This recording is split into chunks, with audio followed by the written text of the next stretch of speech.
السلام علیکم۔ آج کی ہماری ویڈیو تمام گورنمنٹ امپلائیز کے لیے ایکسٹریملی امپورٹنٹ ہے، اور خصوصاً ایسے گورنمنٹ امپلائیز کے لیے جو ایوننگ کلاسز کے اندر اپنی تعلیم جاری رکھنا چاہتے ہیں یا ایم فل کی ڈگری یا ماسٹرز ڈگری حاصل کرنا چاہتے ہیں۔ تو ایک کویسچن ان کے مائنڈ کے اندر آتا ہے کہ ایوننگ کلاسز اٹینڈ کرنے کے لیے انہیں اپنے محکمے سے پرمیشن لینا ضروری ہے یا نہیں ہے۔ تو اس سوال کا جواب ہم نے 1960 کے نوٹیفیکیشن کے اندر دیکھا ہے، اور اس ویڈیو کا کریڈٹ ہم اپنے پنجاب سول سیکریٹریٹ کے ایک سینئر آفیسر کو دیں گے، جنہوں نے ہماری رہنمائی کے لیے یہ اسپیسیفکلی یہ نوٹیفیکیشن شیئر کیا۔ تو ابھی تک جن لوگوں نے ہمارا یہ یوٹیوب چینل سبسکرائب نہیں کیا تو پہلے تو وہ اس چینل کو سبسکرائب کر لیں، تاکہ ہماری جو نیکسٹ انفارمیٹیو ویڈیوز ہیں وہ ان تک پہنچتی رہیں۔ تو آئیے ہم اس کویسچن کا جواب اس نوٹیفیکیشن کے اندر دیکھتے ہیں۔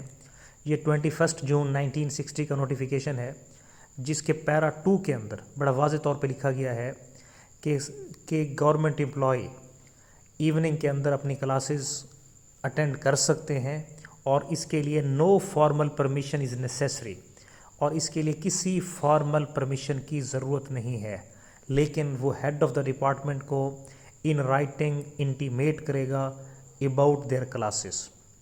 اس کے بعد یہاں پہ ایک بات کی وضاحت انتہائی ضروری ہے کہ جو اس نوٹیفیکیشن کا پیرا اے ہے، یہاں پہ یہ لکھا گیا ہے کہ ود ان اے ڈیوٹی آرز، یعنی ڈیوٹی ٹائم کے اندر قطعی طور پر کسی گورنمنٹ امپلائی کو یہ اجازت نہیں ہوگی کہ وہ کوئی کلاس اٹینڈ کرے۔ ڈیوٹی آرز کے بعد، آفس آرز کے بعد چاہے تو وہ ایوننگ کلاسز اٹینڈ کر سکتا ہے۔ اس کے بعد 1962 کے اندر اسی میٹر کو بریفلی ایکسپلین کیا گیا ہے، اور فردر ایکسپلین کیا گیا ہے کہ تمام government employees in writing head of the department کو انٹیمیٹ کریں گے اپنی ایوننگ کلاسز کے ادارے کے نام کے ساتھ کہ میں اس ادارے کے اندر ایوننگ کلاسز اٹینڈ کر رہا ہوں۔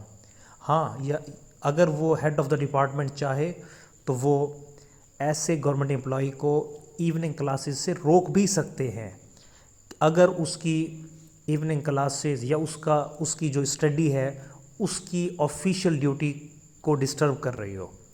تو سب سے جو پہلی پریورٹی ہے وہ اس کی آفیشیل ڈیوٹی ہے۔ تو آج کی ہماری ویڈیو دیکھنے کا بہت شکریہ، تھینکس۔